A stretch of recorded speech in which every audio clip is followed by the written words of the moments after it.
Hello, friends. You are kindly welcome to Visible Academy of English of Deepak High School, Amreli. Today, we are going to get information about unforgettable Walt Disney, અવિસ્મરણીય Walt Disney. આવો તેનો પ્રાથમિક પરિચય આપણે મેળવીએ.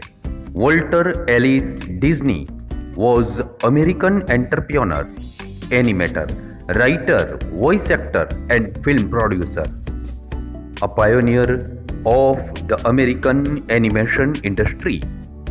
His several developments in the production of cartoons. He was born on 5th December 1901, Hermosa, Chicago. He died on 15th December 1966. As a film producer, Disney holds the record for most Academy Awards earned by an individual, having won 22 Oscars from 59 nominations. He was also presented with 2 Golden Globe Special Achievement Awards and an Emmy Award, among other honors. Several of his films are included in the National Film Registry by the Library of Congress. આવા આબાલ વૃદ્ધ સર્વના પ્રિય volt ડિઝનીની જીવનકથની Roy Disney દ્વારા સંક્ષિપ્તમાં રજૂ કરવામાં આવેલી છે. તો આવો આપણે તેની શરૂઆત કરવા જઈ રહ્યા છીએ. વોલ્ટ ડિઝની અને તેના દ્વારા નિર્મિત કરવામાં આવેલા એવા મિક્કી માઉસ, જેનું ચિત્ર અત્યારે તમે સ્ક્રીન ઉપર નિહાળી રહ્યા છો, તેનાથી કોણ પરિચિત નથી. વોલ્ટ ડિઝની અને ડિઝની દ્વારા ડિરેક્ટ અને પ્રોડક્ટ થયેલી તેવી અનેક ફિલ્મ્સ, મૂવીઝ, કાર્ટૂન્સ આપણે જોયેલા છે. આપણું નાનપણ આવા મિક્કી માઉસ સાથે જ વીતેલું છે, ત્યારે એનો પરિચય કરવો એક આહલાદક અનુભવ રહેશે.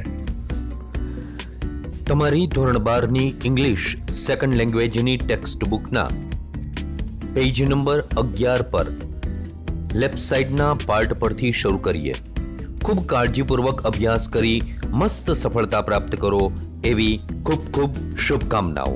તો આવો શરૂ કરીએ રોય ડિઝની દ્વારા લખવામાં આવેલ વોલ્ટ ડિઝનીની જીવનકથની અનફર્ગેટેબલ વોલ્ટ ડિઝની, અવિસ્મરણીય, ચિરસ્મરણીય વોલ્ટ ડિઝની અને તેના જીવનથી પરિચિત થઈએ.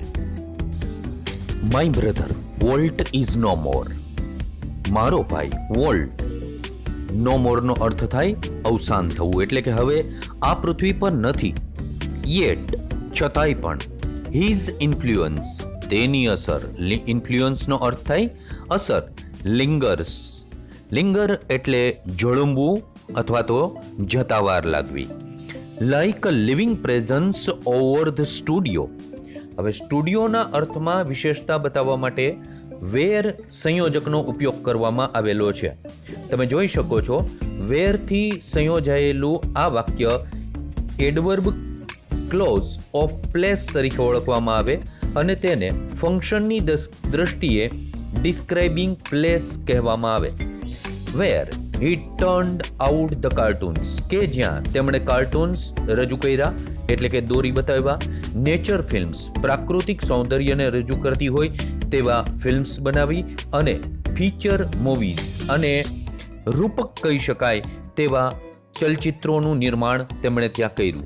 That made him known and loved around the world, કે જેમની આ મૂવીઝના કારણે જગતભરમાં તેમની ખ્યાતિ પ્રખ્યાતિ થયેલી છે. ઇવન નાઉ, આજે પણ.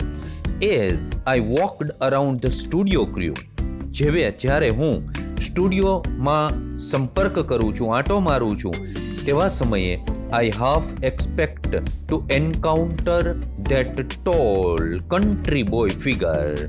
ત્યારે મને એવું લાગે છે કે હમણાં જ એ મારી સામે ઊંચા અને કન્ટ્રી બોય એટલે ભૂરિયા લટુરિયા જેના ઉડતા હોય એવા અલગારી પ્રકૃતિનો માણસ મારી સામે આવી જશે. હેડ બોવડ ઇન થોટ, એ નીચી નજરે મારી સામે જોતો હશે. Walt was so much the driving force behind all we did, from making movies to building Disneyland, that people constantly mention his name as if he were still alive. આ વાક્યમાં as if સાથેની વાક્યરચના જે મૂકવામાં આવેલી છે એ સપોઝિશનની વાક્યરચના ફંક્શનની દ્રષ્ટિએ કહેવામાં આવે છે અને તે આપણને પરીક્ષાની અંદર પણ પૂછાય છે. હવે તેનો અર્થ આપણે સમજવાનો પ્રયત્ન કરીએ. વોલ્ટ એ પોતે જ એટલું મોટું ડ્રાઇવિંગ ફોર્સ એટલે કે કોઈ પણ પ્રોજેક્ટને પ્રસ્તુત કરનાર વ્યક્તિ હતા કે અમે જે પણ કંઈ કામ કરતા હતા અથવા તો ડિઝનીલેન્ડનું જ્યારે બિલ્ડિંગ થઈ રહેલું હતું, બનાવવામાં આવી રહેલું હતું, ત્યારે તમામ લોકો જાણે હજી એ જ અનુભવી રહ્યા છે કે એ હજી પણ એટલા જ જીવંત છે, હજુ પણ અમારી જ વચ્ચે હોય તેવી અમને અનુભૂતિ થઈ રહ્યું છે. As if he were still alive. જાણે કે એઝ ઇફ સાથેની આ વાક્યરચના હમણાં જ તમને જણાવ્યું એ મુજબ સપોઝિશનને રજૂ કરે છે અને એટલા માટે એ વાક્યરચના જે છે એના દ્વારા એવી પ્રસ્તુતિ કરવાનો પ્રયત્ન કરેલો છે કે જાણે હજી પણ એ જીવંત હોય એવો એમનો ડ્રાઇવિંગ ફોર્સ એટલે કે અમારા તરફની એમની જે ડિઝનીલેન્ડ બનાવવાની લાગણી છે એ એટલી જ જબરજસ્ત હોય તેવું હજી આજે પણ અમને સર્વને અનુભૂતિ થઈ ગઈ છે. એમના અવસાન પછી પણ તેઓ હજી આજે પણ અમારી સાથે જીવંત છે. Every time V saw a new picture. જ્યારે અમે કોઈક નવું ચિત્ર રજૂ કરીએ, ઓર ઓપન અ ન્યૂ ફીચર અથવા તો કોઈક નવું રૂપક ડિઝનીલેન્ડની અંદર શરૂ કરવામાં આવે, ત્યારે someone is bound to say, કોઈક ને કોઈક તો કહે જ, આઈ વન્ડર, મને આશ્ચર્ય થાય છે, how volt would like it, volt આ કેવી રીતના કરી શકે. અને આવું જ્યારે થાય છે ત્યારે and when this happens I personally realised, હું વ્યક્તિગત રીતે એ સમજું છું, સ્વીકારી શકું છું અને સમજી શકું છું that it was something he himself had planned. એ કંઈક એવું હતું કે જે એમણે પોતે જ તૈયાર કરેલું હતું, યોજના કરેલી હતી.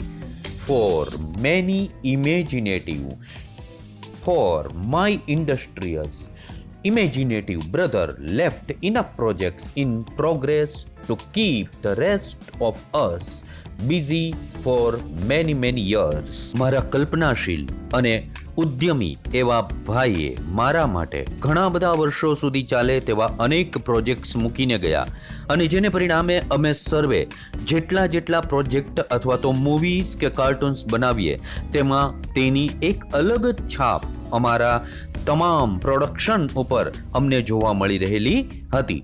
આવી સુંદર વાત એમના દ્વારા એટલે કે રોય ડિઝની દ્વારા વોલ્ટ ડિઝની વિશે અહીંયા રજૂ કરવામાં આવી છે અને એટલા માટે જ એ લખે છે, for my imaginative industrious brother left in projects in progress to keep the rest of us busy for many years. અમને સર્વને ઘણા વર્ષો સુધી અનેક નવા પ્રોજેક્ટ્સ એમાંથી પ્રાપ્ત થતા રહે એવું કાર્ય એ મૂકીને ગયા.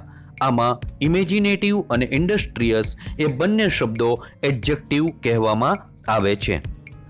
Volt was a complex man. થોડા કલાકારો હોય ને એ ધૂની તો હોવાના જ, એટલે ન સમજાય એવા માણસ હતા, જરા સંકુલ પ્રકૃતિ ધરાવતા હોય તેવા હતા. To the writers, producers and animators. પછી એ તમામના અર્થમાં વિશેષતા બતાવવા વુ સંયોજકનો ઉપયોગ કરી અને વાક્ય જે મૂકવામાં આવ્યું એને કહેવામાં આવે describing person who worked with him. જે લોકો એમની સાથે કામ કરતા હતા તેવા લેખકો, નિર્માતાઓ અને એનિમેશન ઉપર કામ કરનારા તમામ લોકો. He was a genius, એ મહાન હતા, એ બુદ્ધિશાળી હતા. Who had an extraordinary ability to add an extra stroke of imagination to any story or idea.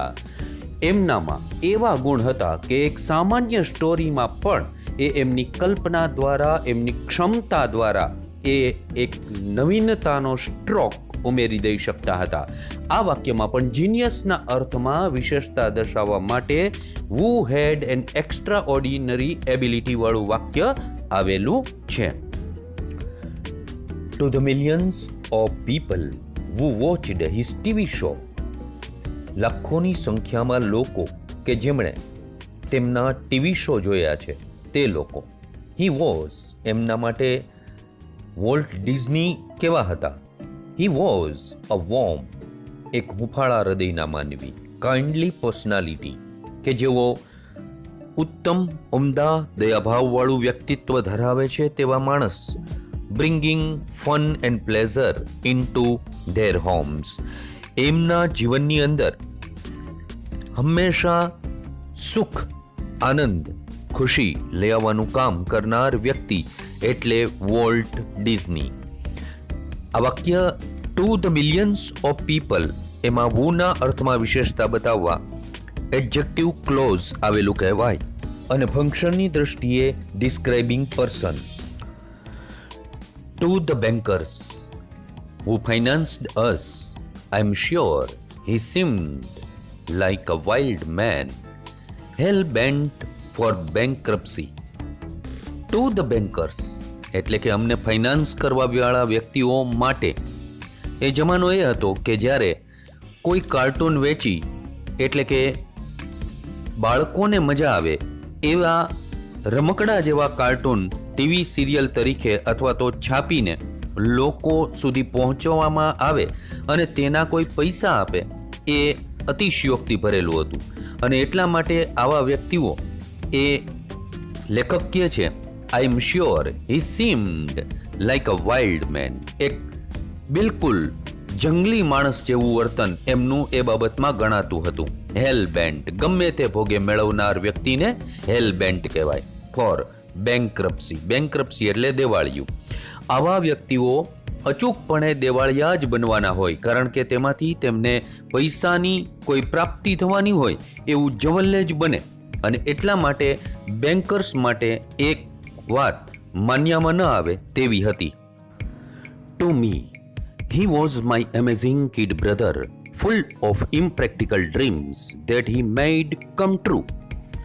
પરંતુ મારા માટે એ એક મારો બિલકુલ નાનપણનો આશ્ચર્ય પમાડે તેવો એક ભાઈ હતો કે જે ઇમ્પ્રેક્ટિકલ, જે કદી શક્ય ન હોય તેવા સપનાઓ જોતો અને તેને પરિપૂર્ણ કરવા માટે સતત કટિબદ્ધતાપૂર્વક પ્રયત્ન પણ કરતો. તો મિત્રો, આ આપણે યુનિટના પ્રથમ પાર્ટની વાત તમારી સામે રજૂ કરી.